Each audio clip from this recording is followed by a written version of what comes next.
तमाम मशीनी हथियारों और आधुनिक विचारों वाले इस युग में भारतीय परंपरागत लोग अब भी ज्योतिष शास्त्र और वास्तुशास्त्र में बहुत विश्वास करते हैं। नेतागण भी जहां कोई चुनाव या कोई खास मौका आया नहीं कि ज्योतिषियों के पास पहुंच जाते हैं। शिवसेना विपक्ष के नेता शिवसेना के नेता रामदास कदम ने ऐसे ही एक उद्घाटन समारोह में हिस्सा लिया। आपकी मुलाकात करवाते हैं एक युवा वास्तु और ज्योतिष शास्त्र से।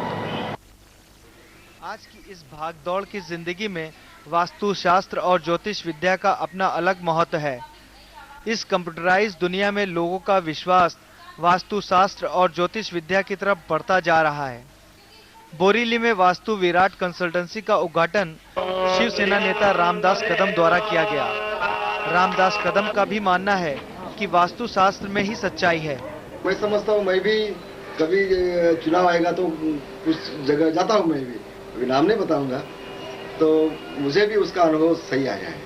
तो इस चीज पे मैं निश्चित रूप से विश्वास रखता हूँ। इसीलिए अगर विश्वास नहीं रखता तो यहाँ आने का सवाल नहीं पैदा।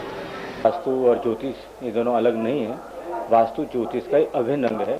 और जहाँ तक फैंग शुई की बात है, ये भी हिंदुस्तान की ही देन है। बहुत पीछे जाते हैं तो पता लगता है कि तिब्बत के रास्ते ये पहुँचा, चाइना, हांगकांग, अपना साउथ एशिया। तो ये जो भी कुछ है ये अपनी देन है और इसका पूरा प्रभाव है।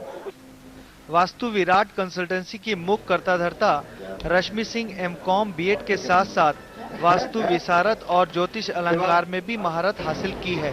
मेरा मेन मैं है कि जैसे कोई प्रश्न कुंडली है, जैसे किसी की कुंडली नहीं होती है, जैसे अभी पहले कई लोग थे जिनकी कुंडली नहीं थी, तो वो आके मुझसे प्रश्न पढ़ते हैं, तो मैं उसी समय जब वो प्रश्न करते हैं उस समय की प्रश्न कुंडली बनाती हूँ और उस समय उनका जो क्वेश्चन रहता है उस ग्रह की जो सिचुएशन होती है उसके हिसाब से उनको जवाब देती हूँ।